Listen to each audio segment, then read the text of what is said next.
என் பேர் சித்ரா. நான் வந்து தேனியிலேருந்து வந்திருக்கேன். எனக்கு வந்து ஸ்பைன் ப்ராப்ளம். அதில் வந்து கீழே உட்கார முடியல திடீர்னுட்டு. இப்போ ஒரு 7-8 ஒரு வருஷமாகவும் என்னால் கீழே உட்காந்து சமணங்கால் போட முடியாமல் கீழே உட்காந்து என்னை யாராவது தூக்கி விடுற மாதிரி ஒரு ஸ்டேஜில் ஆயிடுச்சு. அப்புறம் டாக்டர்கிட்ட போனப்போ அவங்க ஸ்கேனு இதெல்லாம் எடுத்து பார்த்துட்டு கோயம்புத்தூரில் ட்ரீட்மெண்ட் போனோம். அங்கே 2-3 இடத்துல காமிச்சு எல்லாருமே வந்து D10 D11 வந்து எனக்கு லிகமெண்ட் வெளியில வந்திருக்கு, திக்னஸ் ஆயிடுச்சு, அது ஸ்பைனல் கார்டை டச் பண்ணிருச்சுன்னா உங்களுக்கு வந்து ஸ்ட்ரோக் வர அளவுக்கு இருக்கு அப்படின்னு சொல்லிட்டாங்க. அப்புறம் வந்து நீங்க வந்து வெயிட் எதுவும் எடுக்கக்கூடாது, படுத்துட்டே தான் இருக்கணும், எந்த வேலையும் செய்யக்கூடாது அப்படின்னு சொல்லிட்டாங்க. அப்புறம் ஒரு 6 மாசத்துக்காவது இந்த மாதிரி இருக்கணும், அதுக்கப்புறம் வேணா வந்து நீங்க பெல்ட் போட்டுக்கிட்டு கொஞ்சம் நேரம் நிக்கலாம், உட்காரலாம், அந்த அளவு தான் அப்படின்னு சொல்லிட்டாங்க. நான் வந்து ரொம்பவே பயந்துட்டேன். எனக்கு காலேஜ் படிக்கிற பையன் இருக்கான். நான் அவனுக்கு காலேஜ்ல அங்க அனுப்புறதுக்காக பக்கத்துல போய் அவனுக்கு ஸ்டே பண்ணிட்டு தான் அவனை காலேஜுக்கு அனுப்பிட்டு இருந்தேன். திடீர்னு எனக்கு இந்த மாதிரி ஆகவும் அங்கேயும் இருக்க முடியாம நான் எங்க அம்மா வீட்டுல வந்து இருக்கிற மாதிரி ஒரு சூழ்நிலை ஆயிடுச்சு. அப்புறம் அவங்க தான் என்ன பாத்துக்கிட்டாங்க. ஒரு 3 மாசம் வரைக்குமே என்னால எந்த வேலையுமே செய்ய முடியல. கொஞ்ச நேரம் கூட என்னால இப்படி உட்கார முடியாது. சேர்ல உட்கார்ந்தா எனக்கு வந்து பின் கழுத்து வந்து அப்படியே ஓஞ்சிட்டு ரொம்ப வலி அதிகமாயிரும். அப்புறம் மல்லாக்க வேத படுத்துட்டு இருக்கணும். இந்த சைடும் அந்த சைடும் என்னால படுக்க முடியாது. கை ரெண்டும் அவ்வளவு வலிக்கும். இடுப்பும் வந்து என்னால கொஞ்ச நேரத்துக்கு மேல நடக்க கூட முடியாது. நடந்தோம்னா இடுப்பு வலி ஜாஸ்தியா இருக்கும். எனக்கு டாக்டர் சொன்னதே, உங்களுக்கு ஆபரேஷன் பண்ணாலும் இது வந்து சக்சஸ் இல்ல, அதனால வந்து நீங்க வந்து எவ்வளவு ஒரு இதா உங்களை பாத்துக்க முடியுமோ அப்படி வச்சுக்கோங்க அப்படின்ட்டாங்க. எனக்கு வந்து லைஃபே வந்து முடிஞ்சு போச்சுங்கிற மாதிரி ஒரு இதாயிருச்சு. அந்த மாதிரி ஒரு ஸ்டேஜ்ல இருக்கும்போது அப்புறம் நான் யூடியூப் இதுல பார்த்தேன், சிபி சாரை பத்தி அந்த வீடியோல எல்லாம் பார்க்கும்போது எனக்குள்ள ஒரு சின்ன நம்பிக்கை, சரி அவங்ககிட்ட போய் பார்ப்போம், எனக்கு வந்து சரியாயிருச்சுன்னா நல்லது தானே அப்படின்னு நினைச்சு இங்க வந்தோம். ஃபர்ஸ்ட் டைம் வரும்போது அப்புறம் அவர் பார்த்துட்டு எனக்கு வந்து அந்த இதை பூரா எக்ஸ்பிளைன் பண்ணாரு. என்னோட ஸ்கேன் ரிப்போர்ட் எல்லாத்தையுமே பார்த்துட்டு எனக்கு வந்து ஃபர்ஸ்ட் வந்து எல்லாத்தையும் அனுப்ப சொன்னாங்க. ஆனா ஃபோன் பண்ணி கேட்டப்போ எல்லாம் அனுப்பிட்டு அவர் பார்த்துட்டு உங்களுக்கு சரி பண்ண முடியும், நீங்க அப்பாயின்மெண்ட் வாங்கிட்டு வாங்க அப்படின்னு சொல்லியிருந்தாரு. சரின்ட்டு வந்து பார்த்தப்போ அவர் பூராமே நல்லா எக்ஸ்பிளைன் பண்ணப்போ என்ன சொன்னா, உங்களுக்கு எதுவும் பெருசா இது இல்ல, நீங்க பயப்படாதீங்க, சரியாயிரும், ஒரு 5 சிட்டிங் வந்தீங்கனாலே போதும், உங்களுக்கு சரியாயிரும் அப்படின்னு சொன்னாரு. நான் ஃபர்ஸ்ட் டைம் வரும்போது ட்ரெயின்ல தான் புக் பண்ணி தான் வந்தோம், படுத்துட்டு ஸ்லீப்பர்ல தான் வந்தோம். அதுவே ரொம்ப கஷ்டப்பட்டு தான் நான் வந்தேன். திரும்ப இங்க வரும்போதுமே கார்ல தான் வந்தோம். ரொம்பவுமே இதா தான் இருந்துச்சு. எனக்கு இங்க வந்து ஆசிப்ளஸ்ல கொஞ்ச நேரம் வெயிட் பண்ண முடியல என்னால. அவங்ககிட்டயே சிஸ்டர்கிட்டே போய் சொல்லிட்டேன், என்னால இதுக்கு மேல உட்கார முடியல, ஒன்னும் என்ன டாக்டர் பார்க்க அனுமதிங்க, இல்லைன்னா நான் படுத்துக்கணும், என்னால இதுக்கு மேல உட்கார முடியல அப்படின்னு சொல்லிட்டு ஒரு 10 நிமிஷம் தான், அவ்வளவுக்கு மேல என்னால உட்கார முடியல.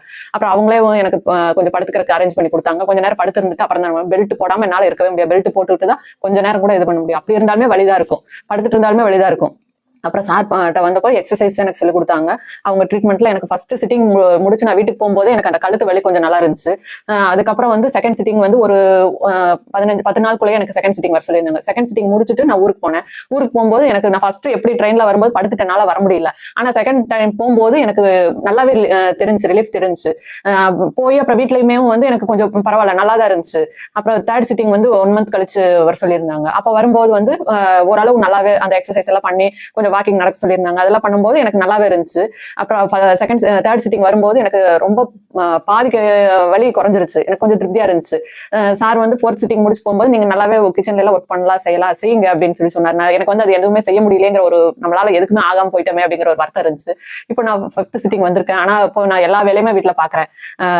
சமையல் பண்றது எல்லா வேலையுமே பாக்குறேன். இந்த அளவுக்கு நான் வருவேன்னு சொல்லி கண்டிப்பா நான் நினைக்கவே இல்லை.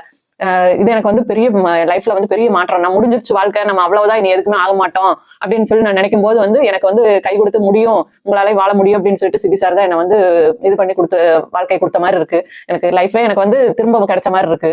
எனக்கு வந்து சமையல் வேலை எல்லா வேலையுமே நான் பண்றேன், நல்லா இருக்கு. இப்ப எனக்கு வலியுமே இல்லை. எனக்கு இப்ப ஏதாவது ஒரு நேரம் லேசா வந்து இந்த கழுத்து வலி லேசா தெரியும். அதுவுமே சார் சொன்னாரு, நீங்க இந்த எக்ஸசைஸ் பண்ண உங்களுக்கு இந்த வலியுமே இல்லாம போயிடும், உங்களுக்கு கியூர் ஆயிருச்சு, நீங்க வர வேண்டியதே இல்லை அப்படின்னு சொல்லி என்ன சொல்லிட்டாரு. எனக்கு ரொம்ப திருப்தியாகவும் சந்தோஷமா இருக்கு. இங்க பாக்குற சிஸ்டர்ஸ் எல்லாமே வந்து நல்லா கவனிச்சுக்கிறாங்க ஒரு அன்போட. நம்ம ஏதாவது வந்து நமக்கு இடையில வலி இருந்தா கூட போன் பண்ணி சொல்லுங்க, அதுக்கு தகுந்த மாதிரி நமக்கு என்ன பண்ணணும் ஏது பண்ணணும் உடனே நமக்கு வந்து ரிப்ளை பண்றாங்க. அதே மாதிரி சாருமே வந்து நல்லா பாக்குறாரு, நல்லா நமக்கு வந்து கனிவா நம்ம என்ன கொஸ்டின் பண்ணாலுமே அதுக்கு நல்லா தெளிவா பதில் சொல்றாரு.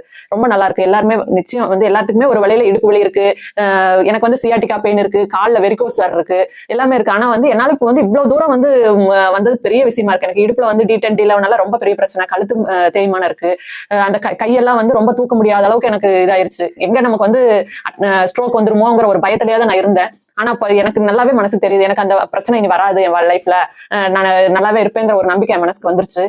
யாருக்குமே வந்து எந்த பிரச்சனை இருந்தாலுமே ஆரம்பத்திலேயே வந்து காமிச்சிருங்க. அப்படியே இது தெரியாம இப்ப தெரிஞ்சிருந்தா கூடவும் எவ்வளவு பெரிய பிரச்சனையா இருந்தாலும் சிபி சார்ட்ட வாங்க, கண்டிப்பா உங்களுக்கு சரியாயிரும். இது கடவுளோட இதா கூட இருக்கலாம். எல்லாத்துக்குமே யார் அவர்கிட்ட வர்றீங்களோ எல்லாருக்குமே நல்லாயிருங்கிற ஒரு இது எனக்கு மனசுக்கு படுது. இப்ப என் ஹஸ்பண்டுக்கும் வந்து இந்த கை வந்து அவர் தூக்க முடியாம ரொம்ப வழியில அவஸ்தைப்பட்டுட்டு இருந்தாரு. இப்போ நாங்க வந்திருக்கோம். நாங்க அங்க தேனிலேயே ஸ்கேன் எல்லாம் எடுத்து பார்த்தோம். அங்க டாக்டர்ஸ் மருந்து மட்டும் தான் கொடுத்தாங்க. பிசியோதெரப்பி போக சொன்னாங்க, போய் எதுவுமே சரியாகல. இப்ப இந்த தடவை என் கூட அவருமே வந்திருக்காரு, வந்து டாக்டர்கிட்ட காமிச்சாரு. அவரு உங்களுக்குமே வந்து வேகமாவே சரியாயிருது, நீங்க இந்த எக்ஸசைஸ் மட்டும் பண்ணுங்கன்னு சொல்லியிருக்காரு. வேகமா அவருக்கும் சரியாயிருங்கிற நம்பிக்கையோட நாங்க இன்னைக்கு போறோம்.